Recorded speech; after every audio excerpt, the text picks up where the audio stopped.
health, and life. Here is the Brother Leon Show. You better recognize.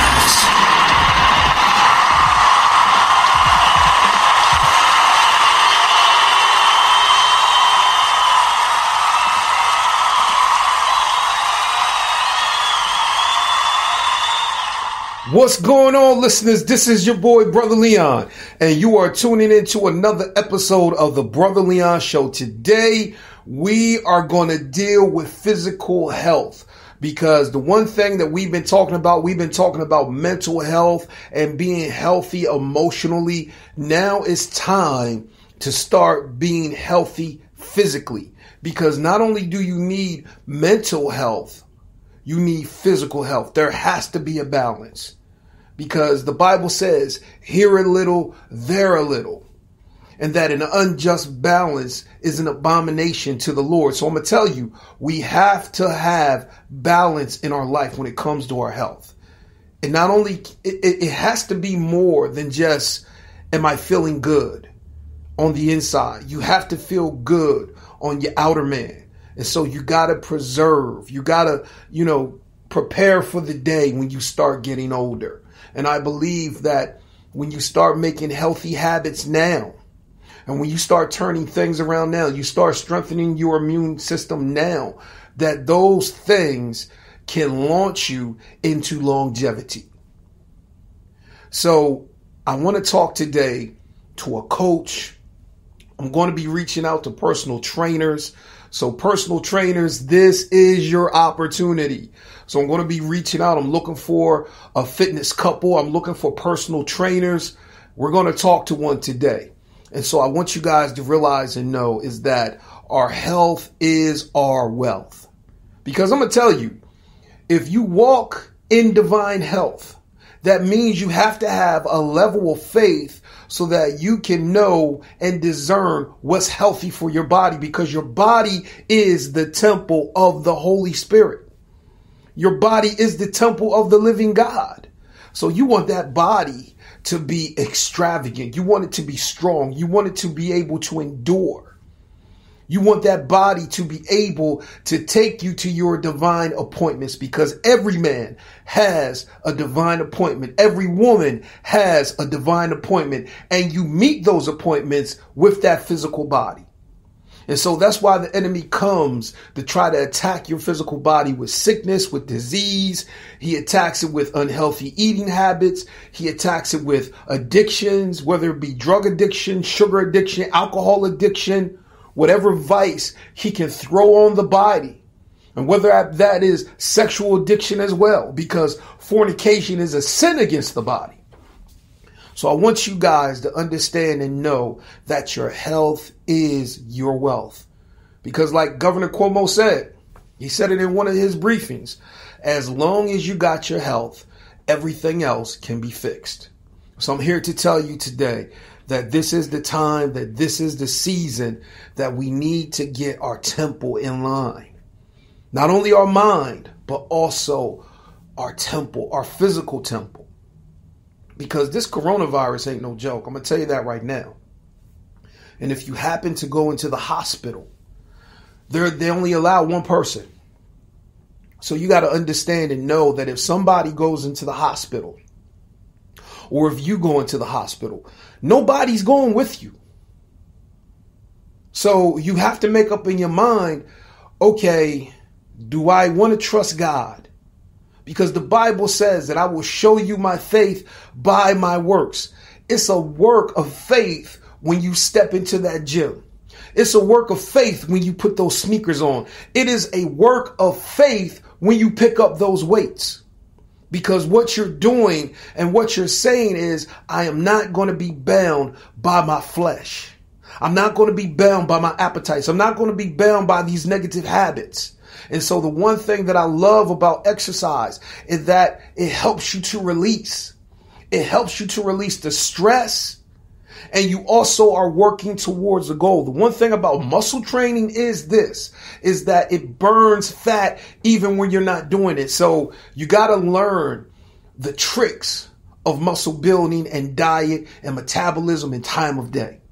Because I'm going to tell you right now, what I've been taught was do everything while your metabolism is at its highest.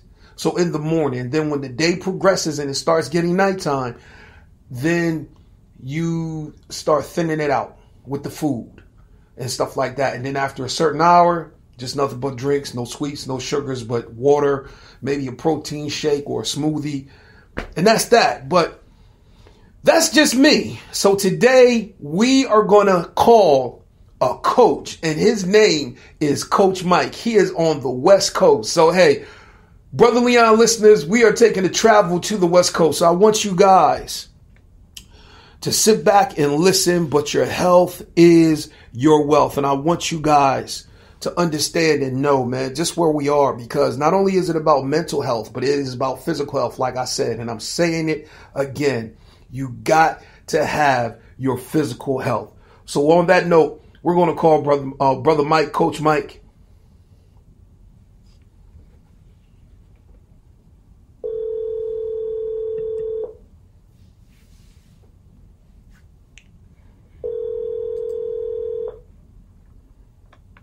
How you doing, Brother Leon? Hey, Coach Mike, how you doing, sir? I was just doing an introduction, and I was telling the listeners about how it's important that your health is your wealth and everything. So I told him, I said, hey, we're going to go to the West Coast. We're going to talk to a coach today, and he's going to give you the 411 on being healthy and how that can add to your emotional well-being. So with that being said, sir, how are you doing today? I'm doing fine, man. As you know, I had COVID and I'm recovered. I got a negative test today, so I'm COVID-free. That's great. That's real good. That is real good. I'm glad to hear that, because I ain't going to lie, man. A lot of people think that whole COVID thing is a hoax. And I'm like, nah, man, it ain't no hoax. Nah, it ain't no joke, man. A lot of people were thinking that, and once I got it, hey, it's Hello?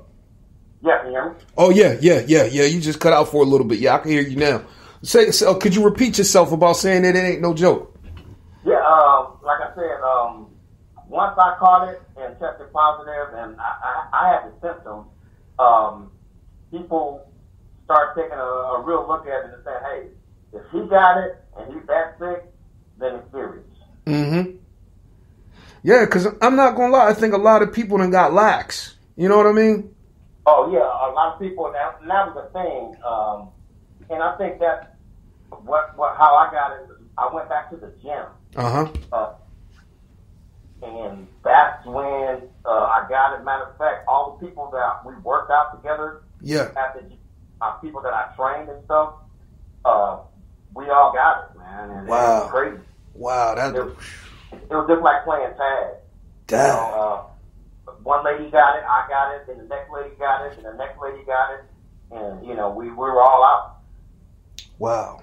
But I'm glad you bounced back from it. That's the God knows truth. So, listeners, this COVID thing is no joke. All my church people, this COVID thing is no joke.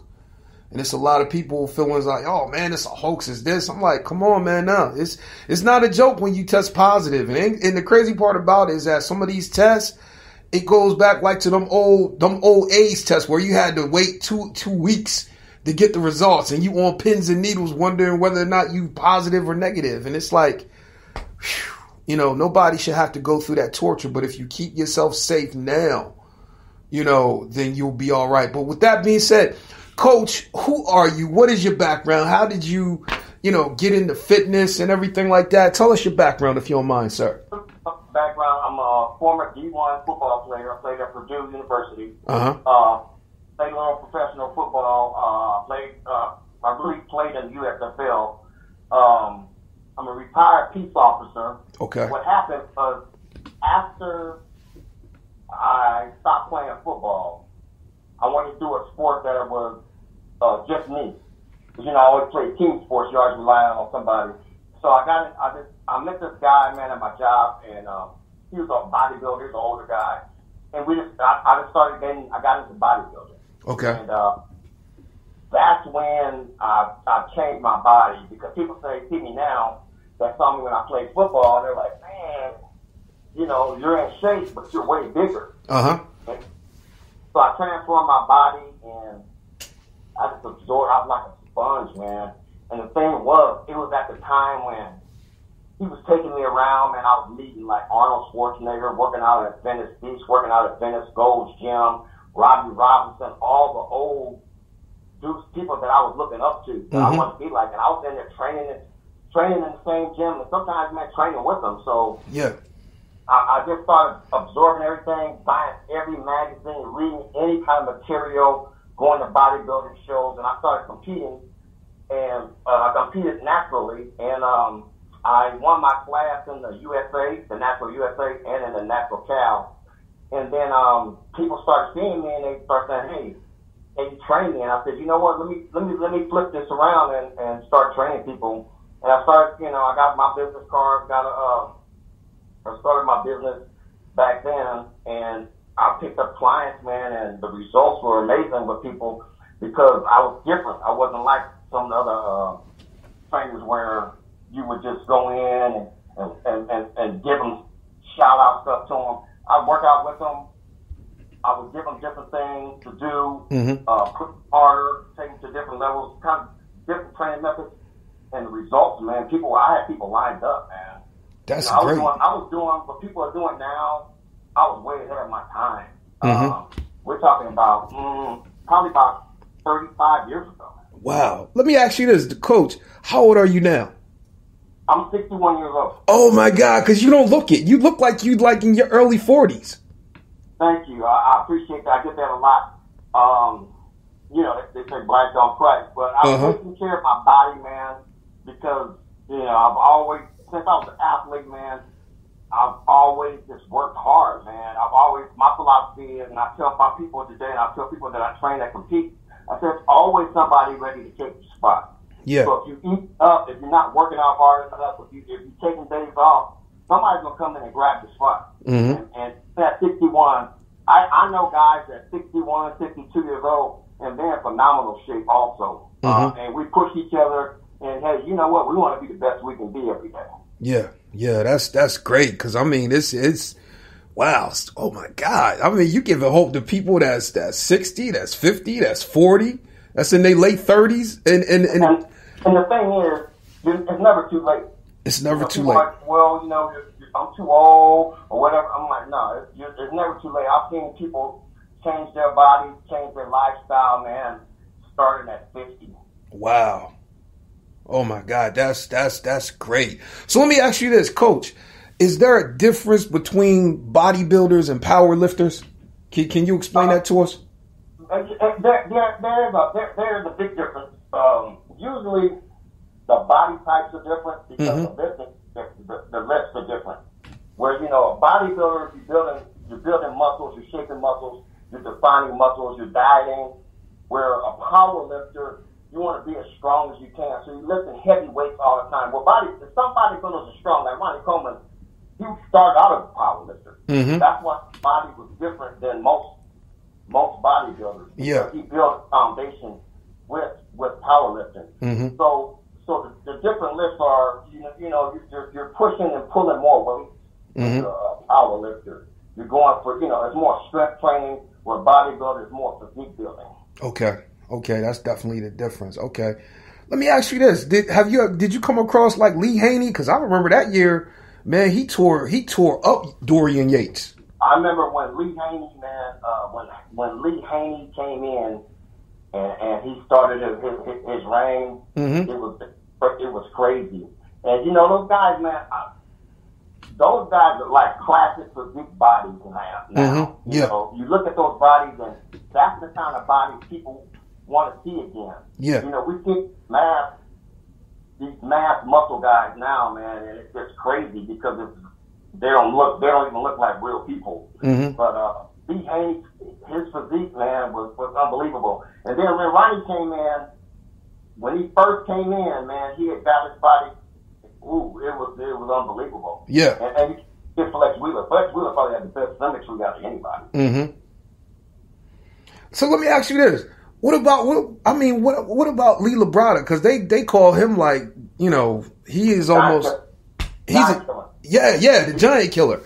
And I'm like, Lee was just small, man. He was just, you know, he was. It's hard to beat if you can get a guy that's 5'10" or taller, and they can that body out. There's no way a short guy's gonna win. Wow. So kind of muscle and have that kind of symmetry. Wow. When you start having people like Ronnie and Lee Haney, because they're a little taller. Yeah. You know, even Arnold. You know, when Franco, you got to look at it. Franco, Colombo, those guys like that.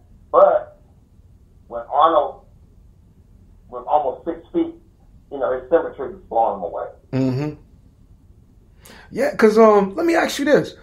Remember when Lou Ferrigno made a comeback? What happened with that? Lou could just never put it all together, man. Okay. That was the one thing. And then Arnold, you know, when he got in real shape, Arnold would get into his head. That's why he never won the Olympia. Wow. But I mean, Lou had a tremendous body for that time and era because he was big. Mm-hmm. You know, he looked like he's 6 feet, over 6 feet, but he just could never put the whole package together. Okay. So yeah, it's okay. You gotta have the whole package because gotta be the whole deal. You gotta be able to, you know, if you can't dial your diet in, everything, you know, you see guys, man, in the gym, and you're like, man, that dude. And then when they step on stage, you see some other guys, man, they dieted in, and they're on point. With the other guy, man, they probably could beat him if they dieted in right, but sometimes it doesn't work out like that. Let me ask you this, because I see a lot of guys. They got the uptight together, but their legs is real smooth. And that's conditioning, you know. When I first started, I was wondering why I was finished in the middle of the pack. Mm-hmm. And I talked to some judges, and judges said, hey, man, you got to build your legs. So I took a year off, and I started training my legs like I did my chest and arms. Yeah. And once I started doing that, man, I came back, and the judge was like, hey, man, you took your whole body to a whole other level. Mm-hmm. You know, a lot of guys don't want to do that. I know some guys out here right now, some guys that's pro. If they would work their legs and build their legs and condition their legs, they would blow people away, but they won't do it. Wow. Okay, so that's the missing link because I've seen it. I'm like, and the crazy part is I've heard Carla Dunlop, you know, give commentary and talk about, yeah, they're good, but look at their legs. I'm like, wow, man, if she's saying that, you know something up. Yeah, and the thing was, when I competed, I used to watch Karina Iverson. Mm-hmm. You know, she's one of the top champions back then. I would do her leg routine. Okay. Finish exercises. And I had muscles developed and splits that most guys didn't have. Wow. And people were like amazed at that. And they were like acting like I do hers. And they were like, do a lady's work. Yeah. Mm-hmm. Because it worked. Okay. Well, that's great. I'm glad that you telling us all of this because I know some people out here that's like, you know, how do I develop this? How do I develop that? And I'm telling you, listeners, Coach Mike has a plethora. Hey, he has a cache full of wisdom. So, Coach Mike, let me ask you this. How does exercise and weight training, how does that help a person's mental health? Because, you know, I know a lot of people are struggling right now. Man, for me, man, it's my outlet. Okay. Some people deal with anger and stuff different ways. Mm-hmm. I would take my anger out on the weight. Okay. And I would beat it up. Mental health, man. I got a kid right now. He's a DJ. He's one of the top DJs in the nation. And his father passed, and he just was struggling, man, mentally. Mm-hmm. He once he got with me, man, it's just lifting weights and pushing something and completing something. It helps the mindset. Yeah. Because now, if your mind and your body have to work together, mm-hmm. where you know you're just out there, like especially during this time right now. If you're inactive right now and you're thinking about all the negative stuff that's going on, and it's hard. So what I tell people now is get out, walk. If you can, do chair squats. Mm-hmm. I mean, it's things that you can do that you don't need to have weights. And I tell, and I give people, I give them workout plans if they don't have any equipment and stuff at home or whatever. Because, like you said, it's the mindset. Your mind, if you start thinking about all the negative stuff and start getting depressed, then man, it's going to be hard on you. But with weightlifting and exercise, man, it takes a lot of that tension. It takes a lot of that stress. It takes a lot of that anger or whatever you're going through. It takes it away because it makes you feel better. Yeah, that's great. That's great. So let me ask you this. Say like if a person, you know, their thing was drinking and now, you know, they done left that alone. Can they start picking up exercise as a replacement for drinking and drugs and things of that nature? Oh, quite definitely. I know. I used to work in a prison, and I had guys, man, that were, drug addicts. I worked in a drug institution where the guys had a complete drug program, and we instituted a exercise program, and the guys in my program excel a lot more than the guys in the other programs that were doing the drug programs because they weren't doing exercise. Mm-hmm. I mean, when you physically fit, you feel better. Yeah. You think clearer.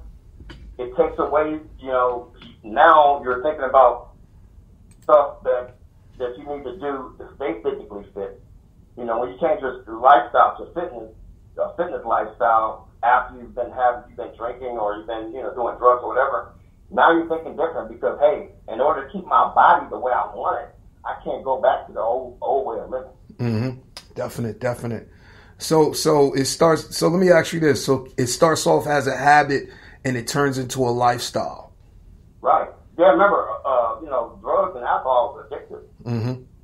Weightlifting is the same thing. Going to the gym can be just as addictive too. Some people take it to the far extremes too. So you got to kind of balance it out also. Okay. All right. Yeah. Because there's people. I mean, they live at the gym, and I mean, any hour of the day you see them there, and I'm like, you know, it's crazy sometimes.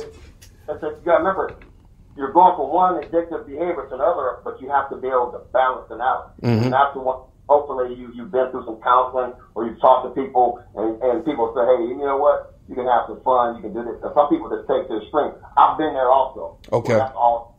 You know what I'm saying? But I learned once I had my family that you got to be able to do other things in order to enjoy your life. Yeah. Thank you for that. Let me ask you this: how can people make health a priority and not be dependent upon the gym being open all the time? So, you know, a lot of people say, "Well, man, the gym is closed. I just can't do it." How can people, make health a priority even though the gym might be closed? Well, the first thing I tell people is your mindset. Do is, don't say I don't have enough time. There's always enough time in a day. I always tell people to, you don't have to go to the gym to be physically fit. Okay. To have a fit lifestyle. You have to change. What you have to do is change the way you eat, the way you think, and the way you go about doing things. If you exercise 30 minutes a day, it'll work for you. If you change your diet, drop your sugars, drop your starches, drop your fat. I know people that don't go to the gym at all. They're lean and healthy because, they made their eating a priority, their mental health as a priority, and they still exercise at home. Okay. Yeah. Thank you for that. Cause I think the crazy part now is with the food choices that are out here, it's like, you're going to spend some money for some healthy food. And it's like, the cheap food is always the easiest to get at times. And people look at it like that too. But I make my meals, man, simple. I keep it simple. And it's basically no more than, I don't go to the health store and buy my food. I just buy my food at the right place. It's just the way you cook it, the way you prepare it, and the way you do it, and that's what I tell people. Just keep it simple. Keep it simple. I'm glad you said. Let me ask you this, because a lot of people, man, they push that whole organic thing. Is that like a marketing, scheme or something? Because I'm like, y'all making it sound too hard. Oh, you got to have organic this, and I'm like, really? Yeah, well, it depends on the person, man. It really does. Because some people live and die by the organic stuff. Yeah. For me personally, and I'm not saying it's not right or not good for you. Because I know people that are vegan, and I know people that are, vegetarian. You know, some people that eat, they don't eat meat. You know, so I just started eating meat again, probably about a little over a year ago. Okay. I cut up about 5 years ago, and I was just eating fish. Mm-hmm. I tried to do the vegan thing because my daughter was doing vegan, and I'm like, oh, I need some eggs. She's like, no, that's not vegan. so I said, okay, I can't do that. So I went to the fish. Yeah. And I dropped all red meat. I wasn't eating any meat. I just started adding turkey and chicken back probably within the last year. Wow. So let me ask you this. How was your body feeling during that? How was your joints feeling? You know what, man? I'm 61 years old. Yeah, remember I played professional football. I've been playing football since I was, way back when. Mm-hmm. I feel good, man. People see me squatting and stuff and they're doing stuff, and they're like amazed. Yeah. And they're like amazed. I feel good. I take glutamine also, which is, it helps with your joints and stuff like that. And there's some other supplements you can take. Okay. But, take care of your body, man, where you don't get, you're carrying more lean muscle and stuff like that. Joints and stuff, are not going to affect you as much. Okay. All right. So let me ask you this. I want to ask you about keto and Atkins. Can you do keto and Atkins if you're trying to build muscle? I mean, I know people that do. Me personally, I'm not a keto person. Yeah. And an Atkins person. My thing is, you eat your basic, you eat your basic proteins with your vegetables, and you can add some carbohydrates to your diet. I think keto, for me, I don't think keto is healthy for everybody. For some people it is, and some people live and die by it. I know a couple of people that work out and they look good. Yeah. I people that do the fasting and they eat healthy when there's time to eat, and they look amazing. But it depends what works for your body, though. Okay. That's what you got to look at. So when anybody's looking at a personal trainer, you got to look at somebody that knows how to set your diet up. It might be something that you have to play with too, because I'm on blood thinners. Okay. So I can't eat food that's high in vitamin K. Okay. And that's a lot of greens. Mm-hmm. So I have to manage that, and something I can't take fish oils and stuff like that. Okay. So a lot of stuff that people take, I can't have caffeine, a lot of caffeine. Yeah. So my diet it has to be totally different. And I'm still building muscle, man. At 61 years old, I'm still building lean muscle.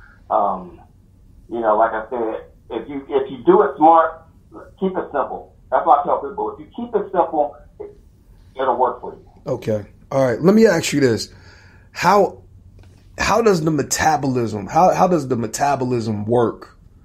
When you're actually trying to build, because I hear a lot of people say, well, you got to eat your meals when your metabolism is high during the day, and then decrease it, as the day progresses, and when it gets at night, you don't eat no solid food at all. Well, a lot of people's metabolisms are different. You got to look at, different body types, different body shapes and everything. Yeah. But yeah, I push the meals. I do things different, but yeah. I tell people, they have to have 6 meals, 5 to 6 meals a day, and that will consist of the protein shakes.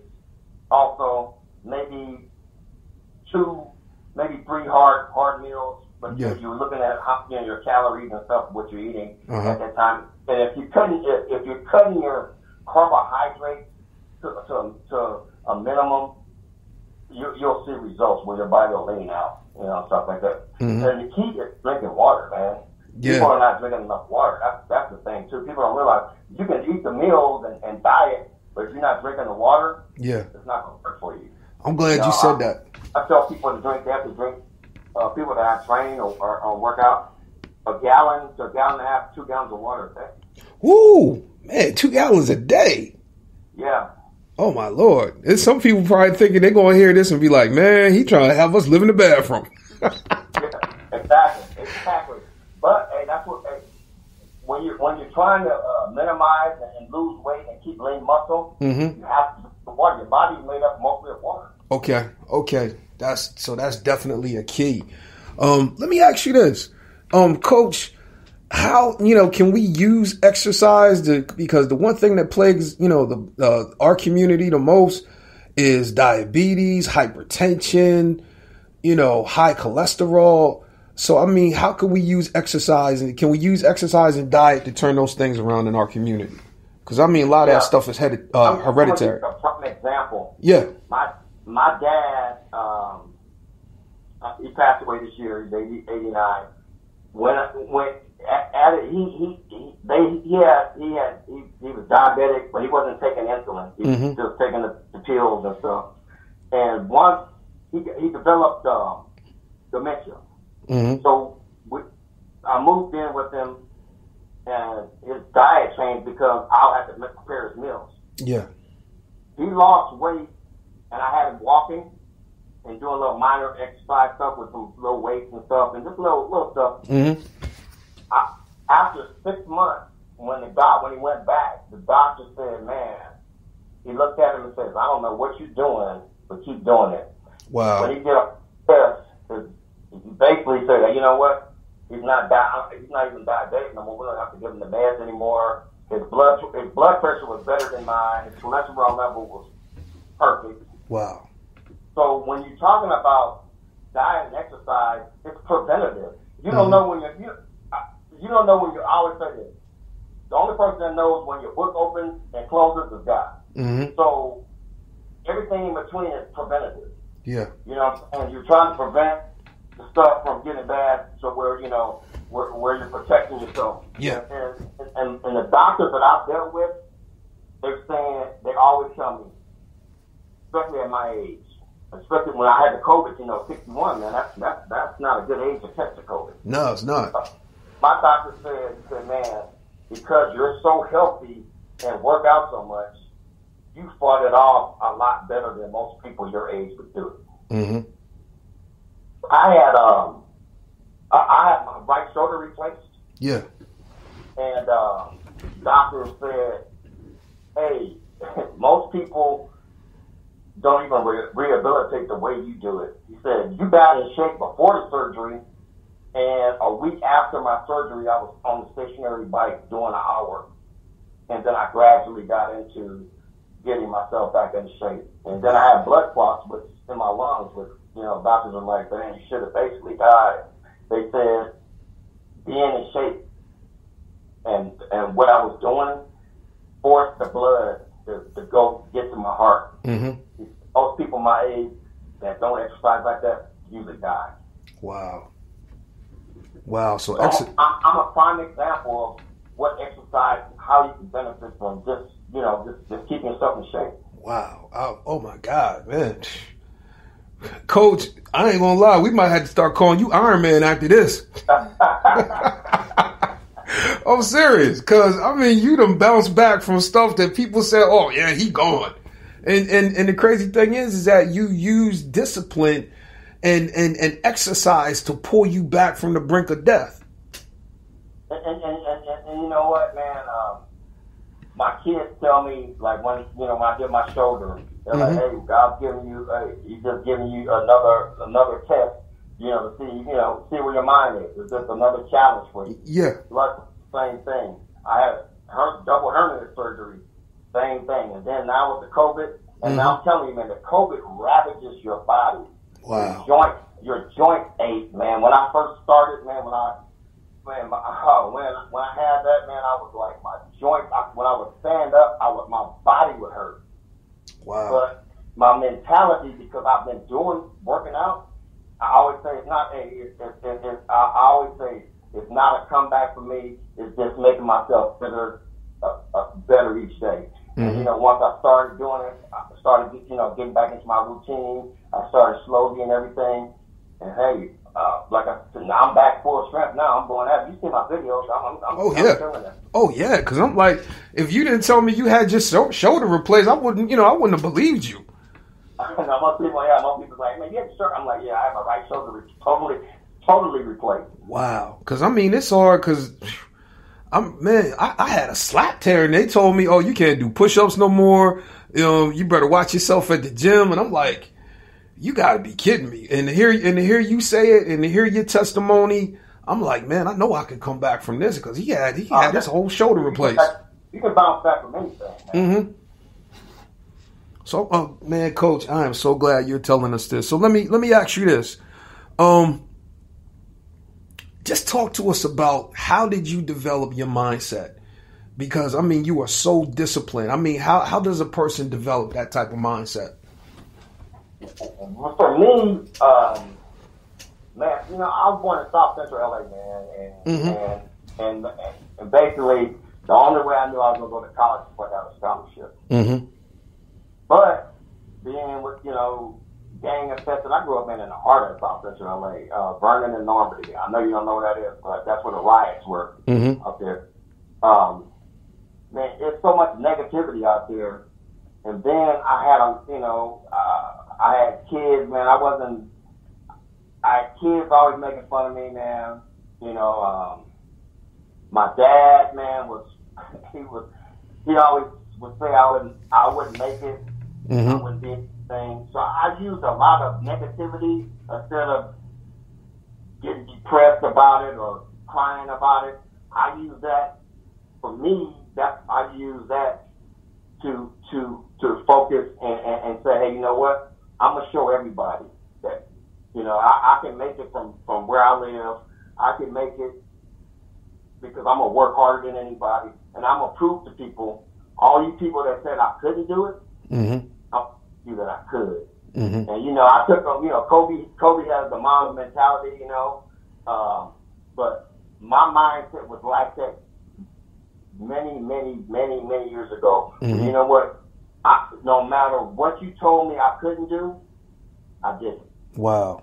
So you was just determined. That was my thing, you know. Yeah. People didn't think I'd be able to get a D1 scholarship to play football. You know, I went to JC because my mom was sick with cancer, and I ended up being the number 2 receiver in the nation. Wow. And I wasn't, my goal was not to play professional football. My goal was just to go to be able to take my college and get my degree. And the thing was, you know, I ended up getting the opportunity to play professional football. And it's because of my work ethic, man. I would work out, man, 2 or 3 times a day, sometimes 4 times a day, you know, because, and it's not just in sports, it helped, but it carried on everything I did. So even when I was working, people said, "Oh no, you'll never make this. You won't be a lieutenant. You won't be this." I retired as a captain out of the correctional state programs that we have here, which is a high honor. And people were like, "Man, how did you do that?" I'm like, "Man, my work ethic, the way I deal with it, the way I work with people, and the way my mindset is." And the thing is, when I coach kids, they developed my mindset. So my teams were always they were like me. Okay. So my teams were always successful because the kids were willing to work, the parents were willing to bring them in. And matter of fact, my son, I coached him with another guy, and we ended up winning the national championship in baseball when my son was 13 years old. So no, go ahead. No, okay. Let me ask you this. So when you started coaching kids, I mean, they developed a trust in you. They saw the results. How is it that you were able to get those kids to really get disciplined like that? Can you talk to us about that? You know, man, even to this day, my son's like, I got kids still coming up to me now. I got so many kids that call me Pop or call me, you know, Big Bro, you know. It's just that, you know, I can not only I can relate to kids, man, but the thing is, I know how to push them, but I know how to massage them back. You know, where I can talk to, where I can push them on, push them on the field. But you know what? They know I'm like a big brother or father figure to them. Yeah. And the thing is, man, like you said, they build that trust in them. I remember I coached. I had a basketball team. It was a junior high level basketball team. And, I had 5 girls on the team, and we ended up going undefeated and winning the championship. And the girls, man, they took on the personality because they're like, they would do everything I said do, but I treated those girls, man, with so much love and respect. The parents were like, man, no coach has ever done that. Wow. You know? Wow. It's just the buy-in and it's the personality. Mm-hmm. You can be hard on kids, but you got to know when to back off, but you got to know how to massage them back, too. Mm-hmm. Where people, that's the link what some people do. So you get coaches that yell, and they don't massage those kids back, and that's how they move them. Yeah. Okay. Wow. I'm glad you said that. So, you know, wow. So, I mean, man, you done took coaching to a whole different level. I mean, you got success as a coach and you know, everybody seeing your discipline and everything. So what is it that, say like a young coach will come to you? What kind of advice would you give them? You know, my thing is, as a coach and as a person, Mm-hmm. I'm not going to ask you to do anything that I can't do, Okay. that I'm not willing to do. So my players would always see me do it. My people that I worked with would always see me do it. Even when I was an administrator, it wasn't nothing for me to go do stuff that I was doing when I was, at the lower level. And that's the thing is, that's how you build trust. That's how you, when people see you doing it, Mm-hmm. instead of telling them what to do all the time, and Yeah. trusting people and give them responsibility. Yeah. You got to be able to give them that responsibility and trust them with it. Mm-hmm. That's when it all falls into work. And that's what I would tell all the young coaches, because it's a different day and age coaching. Yeah. You know, these kids now are totally different, man. It's a whole different breed. But you know what? You know, they have more technology, more stuff where they can be better athletes. Mm-hmm. But it's harder to deal with them because they don't know how to communicate. So you have to be able to communicate. Communication is probably, I would say, the number one thing that you'd have to be able to do as a young coach. You have to be able to communicate and be able to talk to these kids. And not everybody can do that. Yeah, you're definitely right about that. We see that in the NBA right now. I'm like, oh my God, how is this guy able to get away with half that stuff? Exactly. So, hey, Coach, I want to change it up a little bit. Let me ask you this. How important is a warm-up and a cool-down? Because I see a lot of people, they just go into the gym and just go at it without warming up. Yeah, and you know what? I tell people that all the time. And, you know, that's one of my things right now for me. And my son always gets on me. He says, you need to stretch more. Mm-hmm. And when I stretch and warm up, I'll do like my cardio. I'll maybe do 10, 15 minutes, Mm-hmm. easy cardio, and I'll do some easy stretching. My workouts are way better. Okay. Then when I cool down, if I do some light stretching after, Mm-hmm. I feel when I go in, man, and just go hit it, I'll have a great workout, but my body hurts a lot more because of my age. Okay. So the older you get, you should be doing a little bit more stretching prior and after. Mm-hmm. Okay. Yeah, because I tell a lot of people that. Man, so go ahead. It takes time. Mm-hmm. But, you know, it's your body, so it's your biggest investment is your body, so you should do it. Okay. All right, let me ask you this. Like say like a person comes back from, I mean, you came back from having your shoulder replaced. How does a person start gradually going back into exercising and actually going back into the gym after, you know, having a surgery, say like knee surgery or even like a replacement or something? Because I'm a former athlete, man. I don't know if you saw on my Instagram, when I started from the COVID, Mm-hmm. I go into a rehab mode. Okay. So what I do is stuff that rehabs the body, gets the muscle memory back, because you can't do all the stuff that you were doing, prior. Mm-hmm. You know, when I had my shoulder replaced, what I did was, like I said, a week after, I was just doing cardio. I was on the bike for an hour, maybe twice a day, Mm-hmm. because I couldn't do anything else. And then what I started gradually doing, I started working my legs. Okay. My shoulder was immobilized for 10 weeks. So Wow. I would do rehab, with my therapy person. Uh-huh. But they would put it right back in the brace. Yeah. So I was working my legs out every day.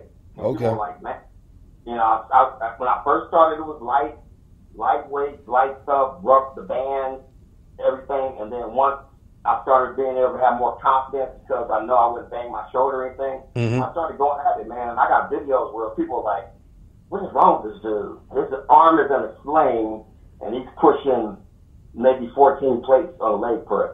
Wow. I'm squatting because my shoulder was bad. I learned how to squat on the Smith machine where I don't have to put my arm up on the bar. Uh-huh. And I'm doing 225, 315 for reps. Wow. But it was a slow process. It wasn't something where I just went back in. You know, I started out with the cardio. Mm-hmm. You know, then I started doing like the bands, like, you know, just doing some air squats. Okay. You know, lunges, stuff without weights, and then boom, then I'm killing it. And then I got the blood clots, and I couldn't work out for 3 months. So then I had to rehab my whole body back again. Uh-huh. So I took it once the doctor gave me cleared me. Then I go into a rehab mode where I go bands, I do air stuff. I don't do anything with weights. I'm doing stretching. Okay. I'm getting my body back acclimated to the start, and then I start real light. When I started back, man, after the shoulder and the blood clot, I had 5-pound weights. Wow. People were looking at me. I'm like, yeah, okay. But now, you know, you see me now, but I started out with 5-pound weights, man, doing bench presses. Mm-hmm. And I gradually went up. I started doing the bands, the stretches, the resistant band stuff. And that's what you do, man. You can't.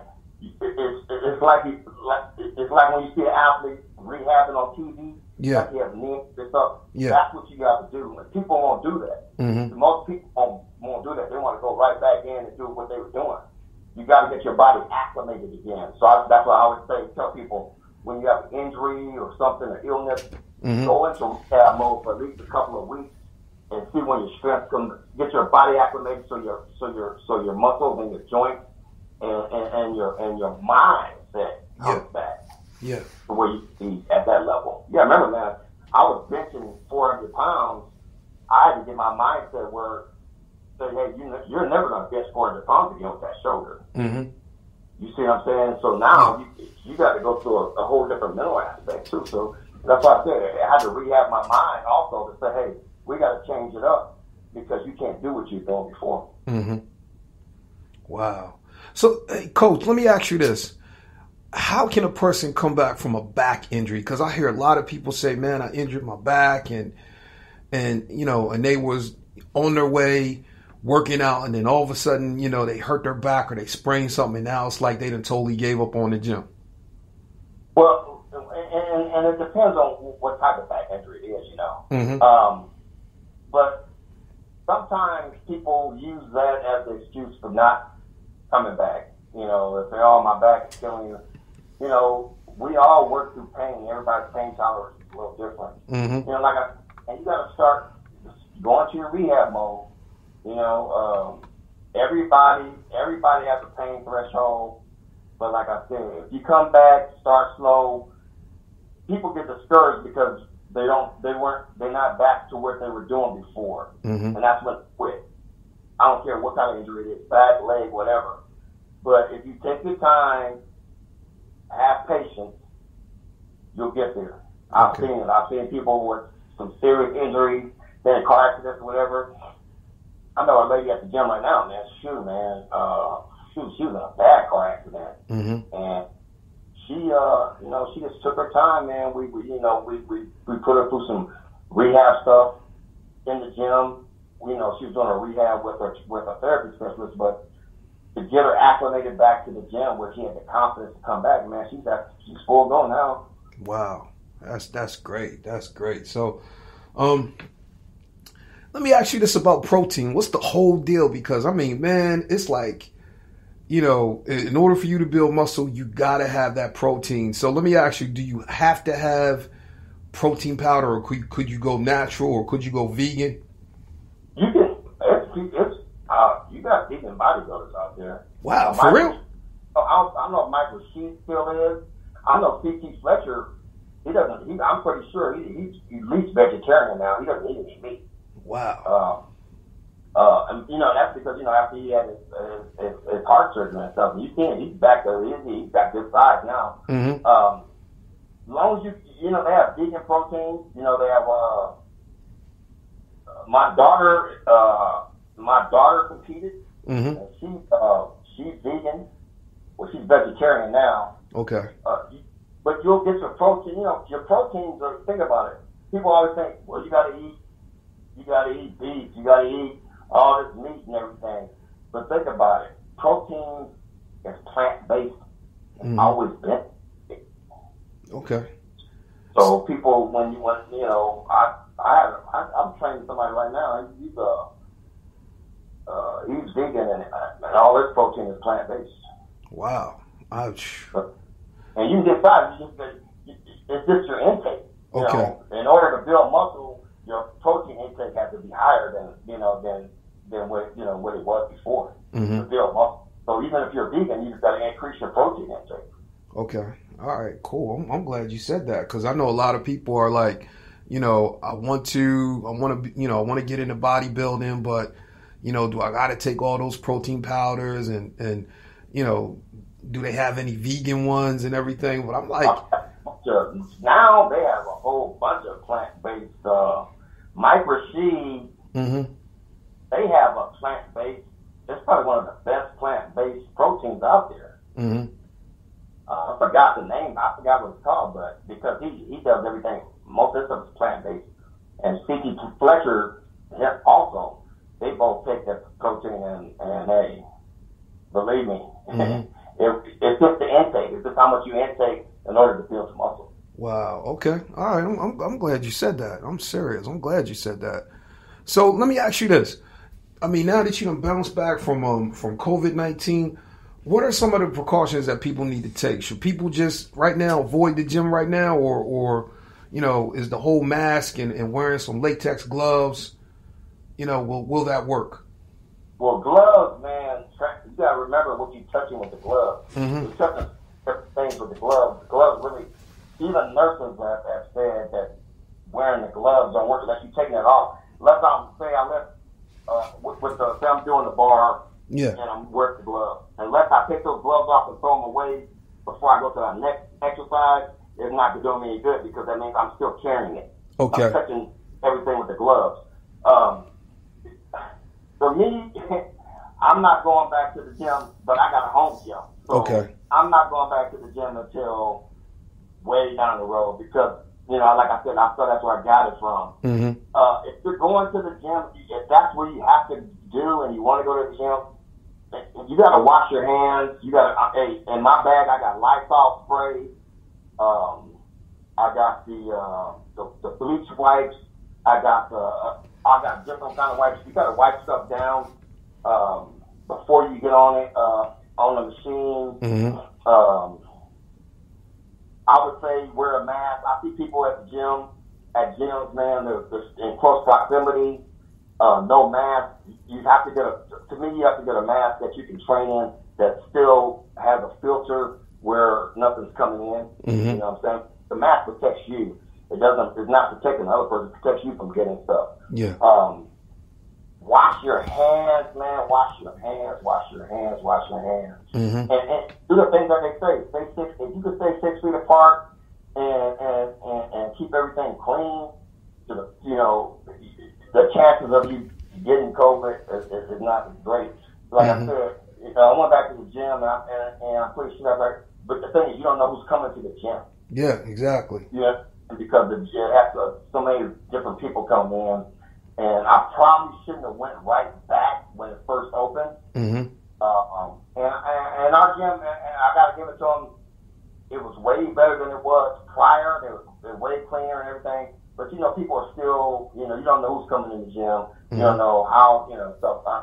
And if you don't wipe stuff down the right way, you touch something, you can get, and it's airborne. It's transferred to your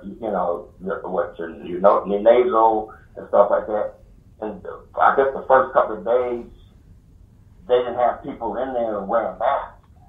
Yeah. So, and then I was looking at something today, man, in San Diego. I think now because the gyms are getting ready to be shut down, if they stay shut down like they are now, they won't be able to reopen because you see some of them went bankrupt. Mm-hmm. But in San Diego, they had this big old, they put all the equipment outside, and I'm looking at all these people working out, no mask, and in close proximity. Wow. And I'm like, that's not good. No, it's not. It's definitely and I not. know being outside, you know, they say it's limited, but you're still in close proximity Mm-hmm. and stuff like that. So the gym, if you have to go, I would say use every precaution that you can and some. Okay. All right, I like that. Let me ask you this. If a person wants to start like a home gym, what pieces would you recommend? Oh, man, home gym. If you don't have anything right now, so you start from scratch, Mm-hmm. I would say, you know, it's so hard now because people are selling weights like, weights are like, it's like gold now. So they're selling at gold prices. That's why I tell people now. Yeah. So I would tell people, I would go with the resistance bands first, Mm-hmm.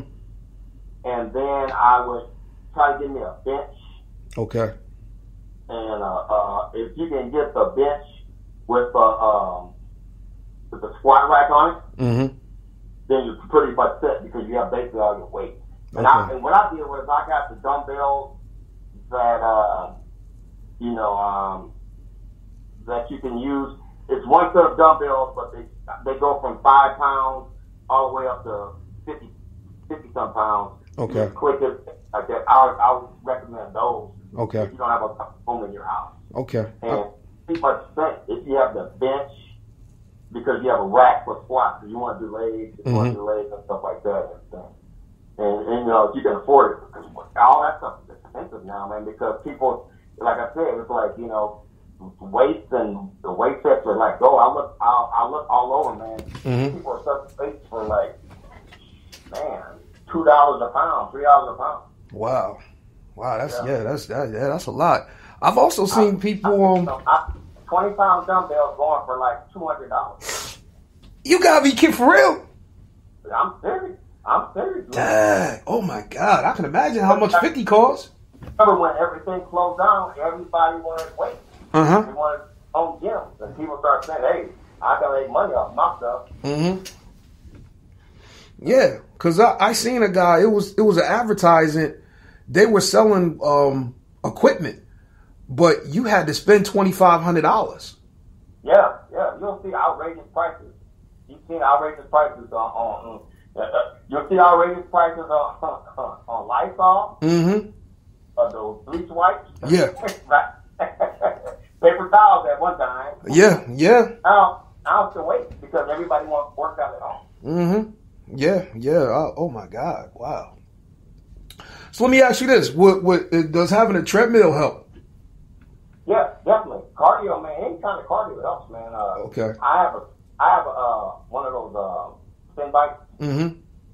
at my house, and treadmill, man, is great. You can do a whole bunch of treadmill. You can walk the hill, do all that stuff, man. So yeah, even elliptical.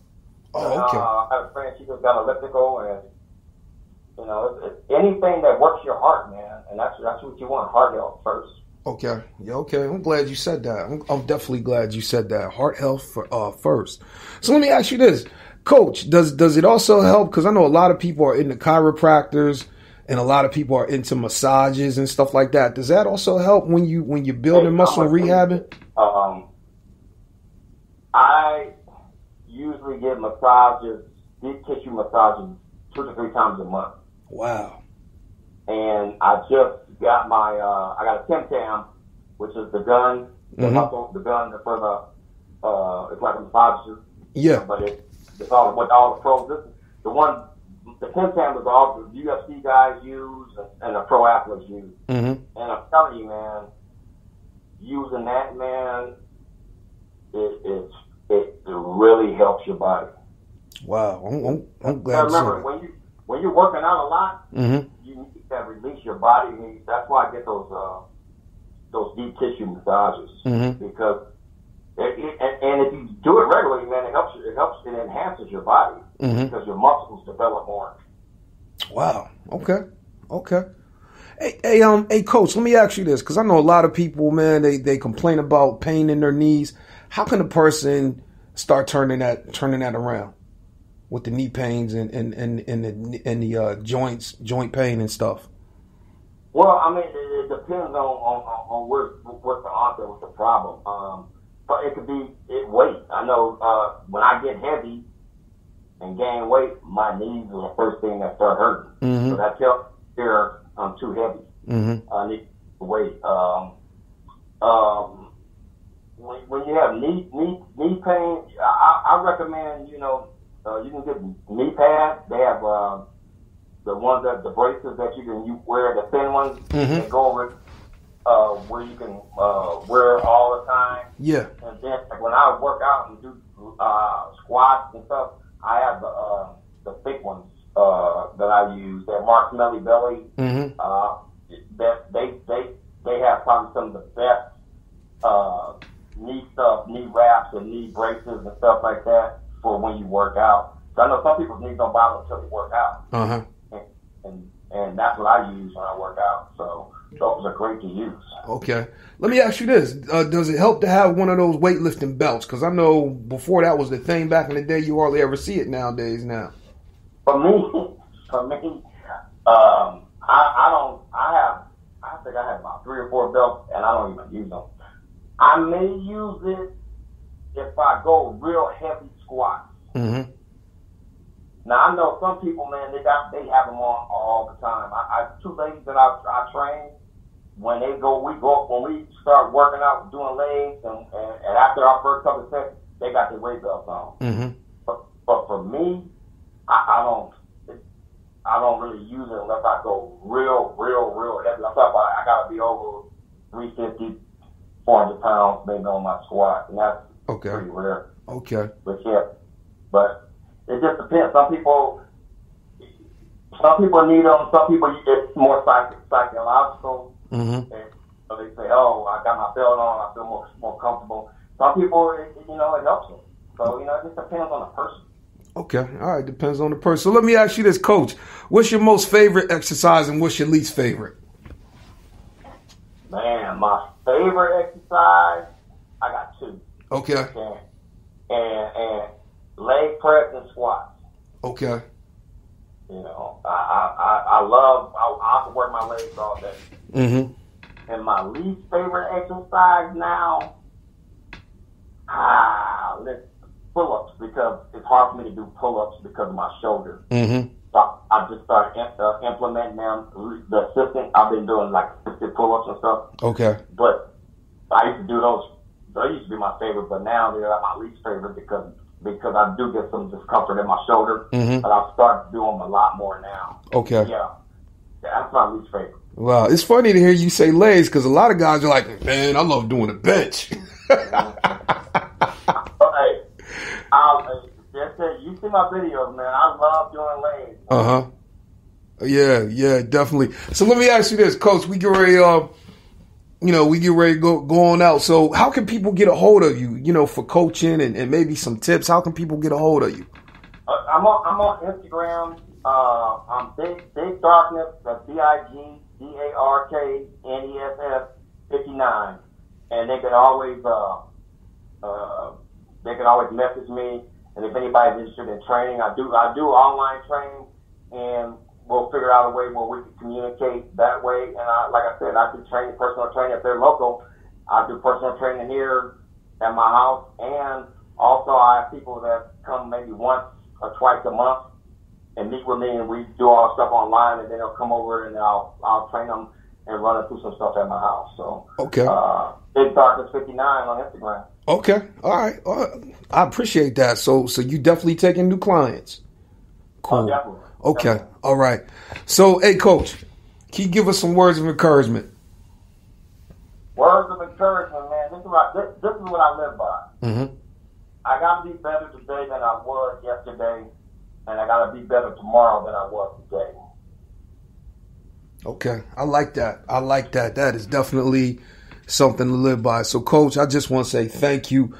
We definitely got to do this again. That's the God knows truth. So, I appreciate you, man. I appreciate how you reached out to me and everything, man. Mm-hmm. Brother, I even, like I said, I checked you out, man, to see, man. I just don't, talk to anybody. Mm-hmm. And I did my research, man. I saw what you was doing, man. I appreciate you, man, and the stuff that you doing out there, brother, man. I really do. I really do appreciate it. I say that sincerely from my heart, man. Oh, hey, I appreciate you, man, and thank you for that. Because I think, I know I've been doing the whole emotional health thing and doing the whole social justice thing. I think for the rest of this month, I want to try to get some physical trainers, some personal coaches, and everything like that. So that's the goal right now, because our health is our wealth, and the way things is going right now. Mm-hmm. Yeah, go ahead. Well, you see how this COVID is attacking us. Yeah. We need to be healthier, man. We need to do that. So that's great, man. I appreciate you doing that. Mm-hmm. Well, hey, I appreciate what you're doing, and the fact that you can testify, and tell people like, hey, this thing ain't no joke, but I was able to bounce back from it because of my discipline. And, the fact that you're saying that, hey, I think I might have caught it from being in this space around all these people. And I like the fact that you're being transparent with that. Exactly. Yeah, you're right. Mm-hmm. People don't realize that. And you see all these numbers now, man. You see even in professional baseball and everything, man. Yeah. Look at that. They're testing positive. Yeah. You're saying they sent your kids back to school. I forgot where they were, man. But they sent 215 of them back home in Georgia. Wow. That's what it was in Georgia. They sent them to school this week, and within a week, they have 215 back. They are all on quarantine right now. Wow. That's crazy. Because, see, here's the thing. I was like, if they ain't having college football right now, I'm like, nah, ain't no sports safe right now. I don't think college football is going to happen. Okay. And I'll tell you what, I saw the MAC, Mm-hmm. which is one of the big college teams, leagues. They said they're going spring. I saw Wow. and they had a meeting today, and they're leaning going towards the spring. So if the Big Ten goes in the spring, you're going to best believe most of the other major colleges, major divisions are going to go in the spring. And that's what I would recommend. Mm-hmm. Okay. All right. Well, let me ask you this. What about, because I mean, some of these people are saying, oh, it's safe for the kids to go back to school. I'm like, nah, you better keep your kids home. Keep them home. Well, like I said, they that school in Georgia, Mm-hmm. they opened up and all the kids go back to school. Yeah. And you got to remember, man, people don't realize, they say, oh, kids are immune to it. They're not immune to it. They can be carrying it. They're just asymptomatic. Yeah. So if 2 or 3 people tested positive, now everybody's got to go on quarantine. They got to test everybody. Yeah. Yeah. Because I was... So that's why they got 215 people on quarantine. And there was also a camp. They had a summer camp that just ended about, I think, 2 weeks ago, Mm-hmm. where they trained their staff, and then they had 150 kids come in, and all of them, they all tested positive. Jesus. Oh, my God. I'm like, man, this cannot be a hoax. Because I was telling people, how can you social distance on a bus stop? You know? And if you think about it, how you going to social distance with kids? Yeah. First, kindergarten and stuff like that. You can't. Some kids are going to be hugging each other. But, everybody knows kids of that age, they come with snotty nose, runny noses. Mm-hmm. It's the parents, a lot of parents at this age, and I don't have small kids anymore, so I can't say I wouldn't be like that. But think about it. I've had my kids at home since March. Yeah. Think about it. Yeah. I've had my kids at home since March. Yeah. Wow. So, when you think about that, man, but I'm like my neighbor. He said, I'm not sending my kids to school. We're just going to do the online stuff. Yeah. So because I'm risking my health. I'm risking my grandmother's health. I'm risking everybody's health when they come home from school. Yeah. You're right about that. Nobody thinks about that when they come home from school. So, yeah. All right, man. Coach, I appreciate you. So we definitely got to do this again. And that's the God knows truth. I appreciate you, brother. All right. You have a blessed one. I so appreciate you. And I just want to say thanks and I honor you today. Hey, thank you, man. Thank you, brother Leon. All right. You have a blessed one. All right. All right. Bye. All right, listeners. That was Coach Mike. And I'm going to tell you, God, oh my God, he has a great testimony. We are definitely from this day forward, we going to call him Coach Iron Mike. And that's the God knows truth, because he is a coach as well as Iron Man, because he has bounced back from, oh my God, insurmountable odds.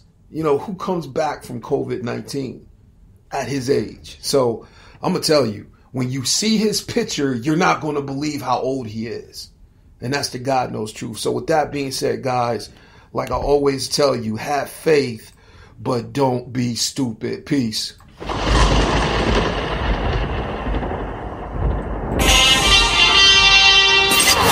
Walk in the truth that makes you free every day. Follow Brother Leon